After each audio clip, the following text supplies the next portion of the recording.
அன்பு உறவுகளுக்கு வணக்கம். அன்பு மக்களே, நிறைய நேரத்துல என்னை குறித்து பலரும் எழுதுகின்ற சில விடயங்கள்ல ஒரு விமர்சனத்தை என் மேல் வைப்பதை என்னால உணர முடிகிறது. அது என்ன அப்டின்னா, "ஃபாதர், நீங்க பிரிவினை சபைன்னு சொல்லக்கூடாது.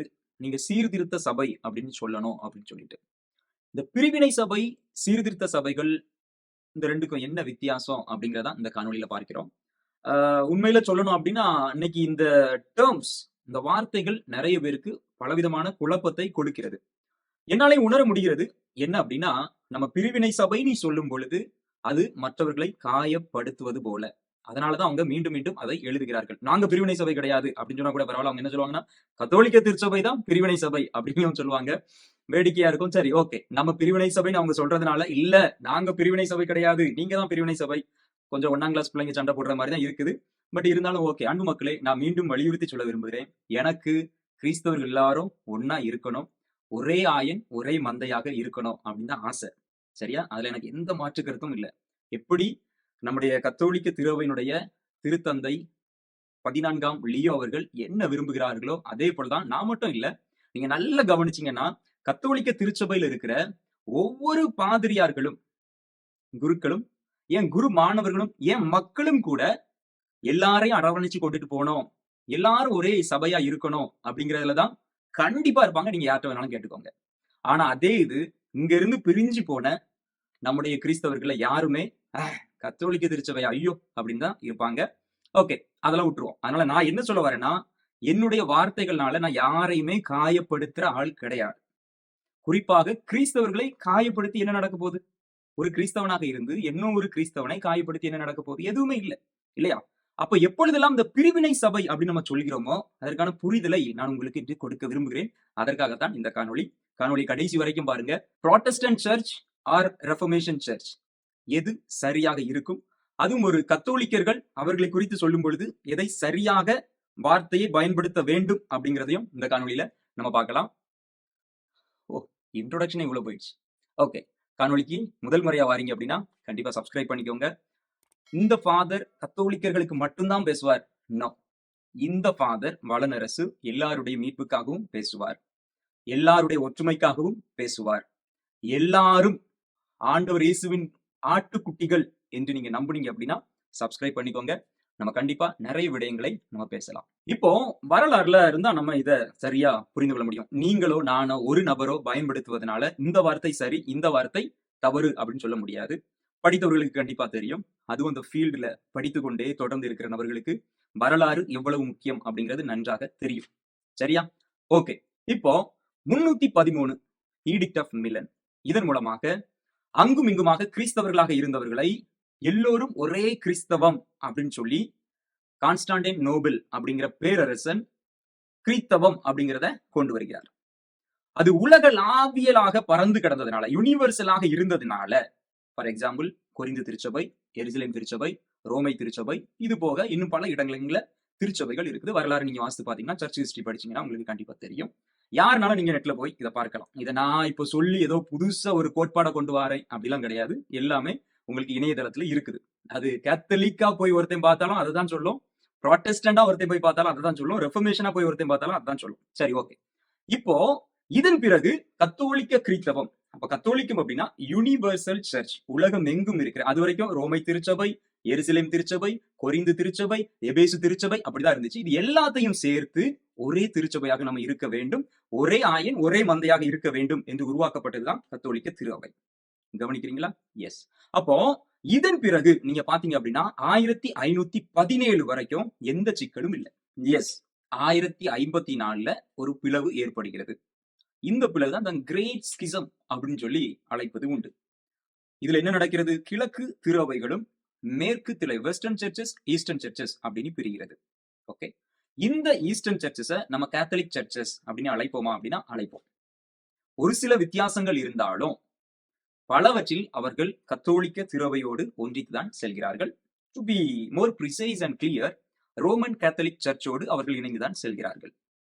இப்போ இதுலயும் கொஞ்சம் சிக்கல் இருக்குது. இப்போ கேத்தலிக் சர்ச் அப்படின்னு நம்ம சொல்லும் பொழுது அவங்க எல்லாரையும் சேர்த்து தான் நம்ம கேத்தலிக் சர்ச்னு சொல்றோம். ரோமன் கேத்தலிக் சர்ச் அப்படின்னு சொன்னோம் அப்படின்னா போப்பு கீழ நேரடியா வரக்கூடியவங்கள தான் ரோமன் கேத்தலிக் சர்ச்னு சொல்லுவோம். அதனாலதான் நம்ம கேரளாவுல நீங்க போனீங்க அப்படின்னா லாட்டின் ரைட் வேற, மலபார் ரைட் வேற, மலங்கார் ரைட் வேற. ரைட்னா RIGHT அந்த வார்த்தை இல்ல, RITE. வழிபடும் முறைகள் வேற. இவங்க எல்லாமே ரோமன் கேத்தலிக் சர்ச்சுக்குள்ள வருவாங்களா அப்படின்னா இல்ல. ஆனா கேத்தலிக் சர்ச்சுக்குள்ள வருவாங்க. அப்ப இப்போ நான் ஃபார் எக்ஸாம்பிள் நான் ஒருவேளை ஒரு மலபார் சர்ச் பிரீஸ்டோட பேசிக்கிட்டு இருக்கும் பொழுது நீங்க எந்த சர்ச் அப்படின்னா கேத்தலிக் சர்ச், எந்த ரைட் அப்படின்னா ரோமன் கேத்தலிக் சர்ச் அப்படிங்கறத நம்ம ஸ்பெசிஃபை பண்ணி சொல்றோம், ஏன்னா லாட்டின் ரைட். ஆனா அதே இது நம்ம எல்லாரும் சேர்ந்து பேசும்பொழுது we all are in the Catholic church, we all are Catholics அப்படின்னு நம்ம சொல்ல முடியும். உங்களுக்கு இது நல்லா புரிஞ்சிருக்கும் அப்படின்னு நினைக்கிறேன். சந்தேகம் இருந்தா கீழே கேளுங்க. ஓகே, இதே போல இன்னும் நிறைய ரைட் இருக்கு. நான் நமக்கு கண்ணு முன்னாடி இருக்கிற ஒரு சில வழிபடு முறை ரைட் அப்படிங்கறத பத்தி உங்ககிட்ட இப்ப சொல்லி இருக்கிறேன். ஓகேவா? அப்ப இந்த பிளவு அப்படிங்கிறது பெரிய அளவுல பிளவு அப்படின்னு கிடையாது. ஏன்னா கிழக்கு திருச்சபைக்கும் மேற்கு திருச்சபைக்கும் இது வரைக்கும் எந்த சண்டையோ பிரச்சனையோ வந்ததே கிடையாது. ஒரு சில வித்தியாசங்கள் உண்டு. நீங்க தெரிந்தவர்கள் கீழே எழுதுங்க, மற்றவர்களும் தெரிந்து கொள்ளலாம். நான் இங்க பேசல, ஏன்னா நேரம் அதிகமாயிரும். சரி, இப்போ இதே போல அப்படியே நீங்க வரலாறு பாத்தீங்க அப்படின்னா 1054 1517 மார்ட்டின் லூத்தர் ஒரு கத்தோலிக்க திருச்சபையை சார்ந்த ஒரு பாதிரியார் தான் ஒரு சில சீர்திருத்தங்களை திருச்சபையில பண்ணணும் அப்படின்னு சொல்லி அவர் மேற்கொள்கிறாரு. ஜெர்மனி நாட்டை சேர்ந்தவர். இதுல நிறைய அரசியல் பின்புலம் உண்டு, அவருடைய பர்சனல் சைக்காலஜிக்கல் இஷ்யூஸ் உண்டு, இப்படி நிறைய இருக்குது. ஓகே, நம்ம அதுக்குள்ள போக வேண்டாம். அப்ப அவர் என்ன செய்யறாரு, விட்டன்பர்க் அப்படிங்கிற ஒரு இடத்துல 95 தீசிஸ் எழுதுறாரு, பாயிண்ட்ஸ் எழுதுறாரு. அதை போய் ஒட்டுறாரு. அப்புறமா அவர் தலைமறைவாகிறாரு. நிறைய விடயங்கள் அதுக்கப்புறம் நடக்கு. சர்ச் ஹிஸ்டரி படிக்க ஆர்வம் இருக்கிறவங்க தெரிந்து கொள்ளலாம். ஒருவேளை தெரிஞ்சவங்க கீழே எழுதலாம், நிறைய பேர் தெரிஞ்சுக்கிறது வாய்ப்பா இருக்கும். இதன் பிறகு மிகப்பெரிய ஒரு பிரச்சனைகள் வெடிக்கிறது. சரியா?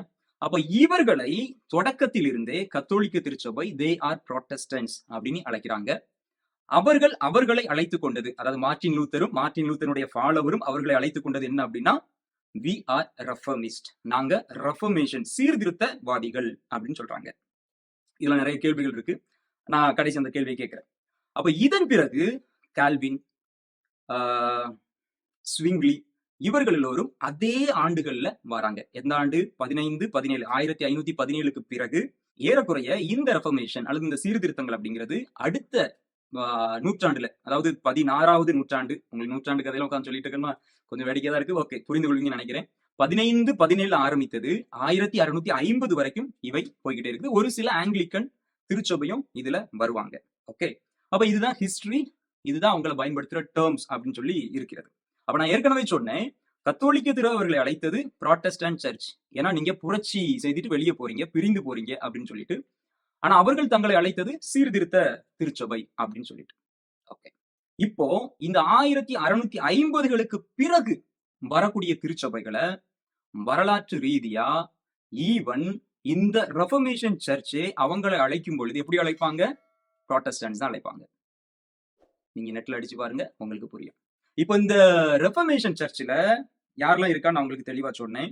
இப்போ அதே போல புராட்டஸ்டன்ட் சர்ச்சில் யாரெல்லாம் இருக்கிறாங்க அப்படிங்கிறதையும் நம்ம கரெக்டா பார்க்கணும். அப்படின்னா உங்களுக்கு இன்னும் கூடுதல் புரிதல் கிடைக்கும். புராட்டஸ்டன்ட் சர்ச்சில், அதாவது பிரிவினை திருச்சபைகள் அப்படின்னு சொல்றதுல முக்கியமான சில சர்ச்சஸ் என்ன அப்படின்னா Methodist, Baptist, Presbyterian, evangelical, Pentecostal. இன்னும் 1000 ஆயிரக்கணக்கான இண்டிபெண்டன்ட் சர்ச்சஸ். இவை எல்லாமே புராட்டஸ்டன்ட் சர்ச்சஸ் அப்படின்னு சொல்லிட்டு நம்மளால சொல்ல முடியும். இதுதான் ஒரு டாக்குமெண்ட் எழுதுறோம் அல்லது அபிஷியலா டேர்ம்ஸ் பயன்படுத்தக்கூடிய டேர்ம்ஸ். சரி, இப்போ ஃபாதர் நீங்க அப்போ ஏன் ஒருவேளை எப்ப பார்த்தாலும் புராட்டஸ்டன்ட் தானே சொல்றீங்க, ஏன் ரெஃபர்மேஷன் சொல்ல மாட்டேங்கிறீங்க அப்படின்னு உங்களுக்கு கேள்வி வரலாம். கடைசி ஒரு வீடியோல கூட ஒரு நபர் எழுதியிருந்தார், நாங்க பிரிவினை சபையை சார்ந்தவர்கள் அல்ல, நாங்கள் சீர்திருத்த சபையை சார்ந்தவர் அப்படின்னு சொல்லிட்டு.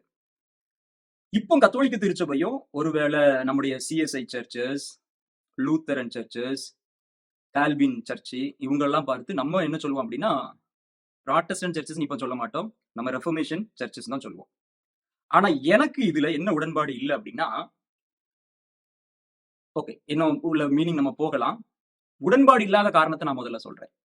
முதல்ல சீர்திருத்தம் அப்படிங்கிறது it has to be happen within the church.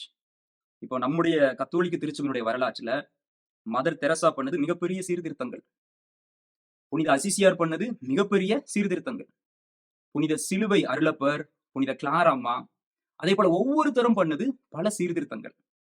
எடுத்துக்காட்டுக்கு விபிலியத்திலிருந்து நம்ம பார்க்கணும் அப்படின்னா பேதுரு சொல்றாரு, விருத்த சேதனம் எல்லோருக்கும் தேவை, அது யூத கிறிஸ்தவர்களாக இருந்தாலும் சரி, வாட் இஸ் தட் பேகன் பிற மதத்தை சார்ந்தவர்கள் கிறிஸ்தவத்துக்குள்ள வந்தாலும், அதாவது புற வினத்தவர்கள் கிறிஸ்தவத்துக்குள்ள வந்தாலும், அவர்களுக்கு என்ன தேவை? விருத்த சேதனம் தேவை அப்படிங்கிறாரு. இங்கு பவுலடியார் தலையிடுகிறார். தலையிட்டு என்ன சொல்றாரு? நோ, விருத்த சேதனம் தேவை அல்ல, மாறாக ஞான ஸ்நானம் திருமுழுக்கு தான் தேவை அப்படின்னு சொல்லிட்டு ஒரு சீர்திருத்தத்தை செய்றார். ஒரு விதத்துல அதை சரி செய்கிறார். அன்பு மக்களே, இதுல உங்களுக்கு ஒரு விடயம் மிக தெளிவாக இருந்திருக்கும். சீர்திருத்தம் என்பது எப்பொழுதுமே வித்தின் த சர்ச் தான் அது நடக்கணும். வெளியே போய் இருந்துட்டு சீர்திருத்தம் பண்ணுவது அப்படிங்கிறது அது வேடிக்கை. வேடிக்கை தானே. இப்போ நம்முடைய வீட்டுல பெயிண்ட் அடிச்சு நல்லா பராமரிப்பு பணிலாம் செய்யணும் அப்படின்னு நம்ம ஆசைப்படுறோம். பெயிண்ட் அடிக்கணும், ஒற்றை அடிக்கணும், சுத்தம் பண்ணணும் அப்படின்னு சொல்லி ஆசைப்படுறோம். வீட்டுக்கு உள்ள தானே சுத்தம் பண்ணணும். வீட்டுக்கு வெளியே இன்னொரு வீட கட்டி நான் அந்த வீட்டை சுத்தம் பண்ணிக்கிட்டு இருக்கிறேன் அப்படின்னு சொல்றதுல எனக்கு நியாயமா படல. பட் நம்முடைய திருச்சபை வெரி ஜெனரஸ். இப்ப எப்படியோ பல மடங்கு அந்த நேரத்துல இருந்தது. தாய் திருச்சபை எல்லாரையும் அரவணைக்கணும். கேத்தலிக் சர்ச் எல்லாரையும் அன்பு செய்யணும். அதனாலதான் இன்க்ளூசிவ் ஆஃப் எவ்ரி ஒன். அதனாலதான் கேத்தலிக் சர்ச் அப்படின்னு சொல்லிட்டு நம்ம மீண்டும் மீண்டுமாக அவர்களை அரவணைத்துக் கொண்டுதான் இருந்தோம். சரி, இது ஒரு பாயிண்ட். ஒண்ணு, சீர்திருத்தம் அப்படிங்கிறது உள்ளதான் பண்ணிருக்கணும், வெளியே போய் பண்ணிட்டு இருக்கிறதுல நியாயமே இல்ல. ரெண்டாவது, ரொம்ப முக்கியமா நான் பார்க்கிறது அப்படின்னா, லூத்தர் கத்தோலிக்க திருச்சபையை சீர்திருத்தம் பண்ண போறேன்னு அவர் ஒரு திருச்சபையை உருவாக்குறாரு. அதுக்கு பேரு லூத்தரன் சர்ச். அதன் பிறகு வரக்கூடிய கால்வின் என்ன செய்யறாரு? அவர் ஒரு திருச்சபை உருவாக்குறாரு. எதுக்கு? லூத்தரன் சர்ச்சில் பிரச்சனை இருக்குப்பா, நாங்க அவர் சர்ச்சை சீர்திருத்தம் பண்ண போறோம்னு அவர் ஒரு சர்ச்சை உருவாக்குறாரு.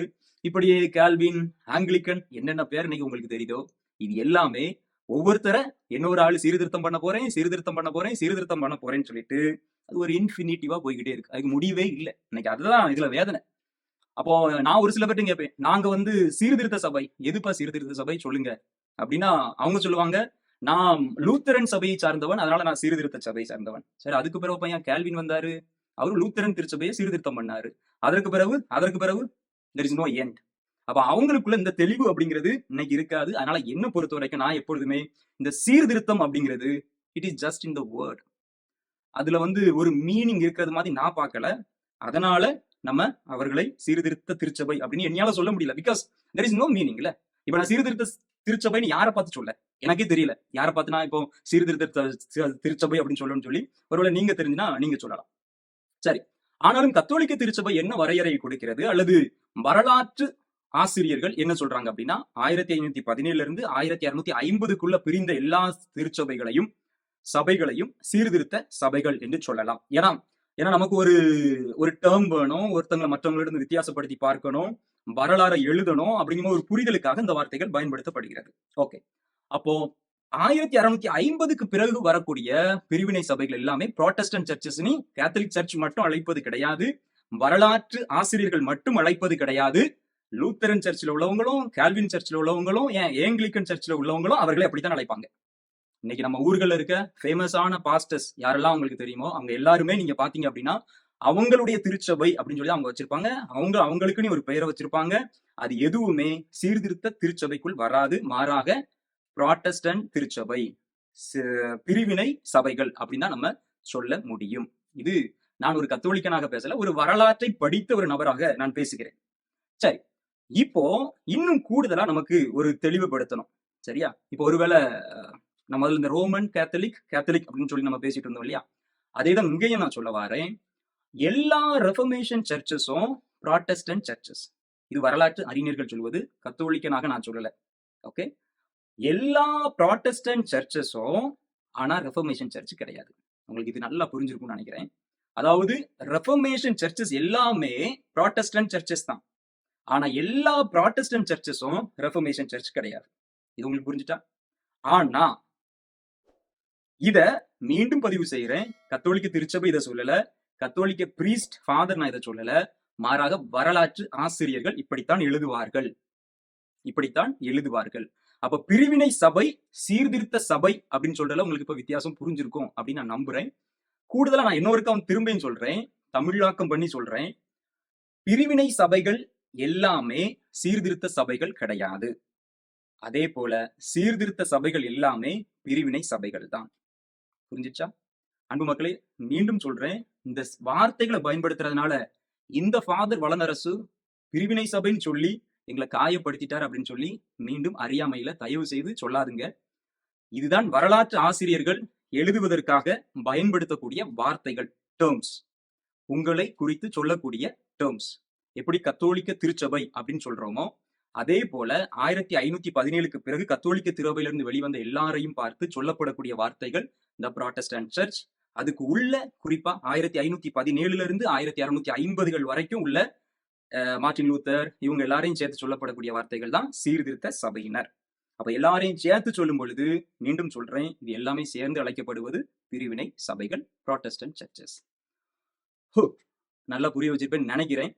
ஃபாதர் இன்னும் எங்களுக்கு புரியல, நீங்க இன்னும் எங்களை பிரிவினை சபைன்னு சொல்லக்கூடாது அப்படின்னா, தயவு செஞ்சு நீங்களே ஒரு டேர்ம் எனக்கு சொல்லுங்க. நம்ம பேசும் பொழுது, கலந்துரையாடும் பொழுது அந்த வார்த்தையை சரியாக இருந்தது அப்படின்னா நான் பயன்படுத்துகிறேன். அதில் எனக்கு எந்த ஆட்சேபனையும் இல்லை. அதனால let's build together the faith of the people. நம்ம எல்லாருக்கும் ஒரே ஆயன், ஒரே மந்தையாக இருக்க முயற்சி எடுப்போம்.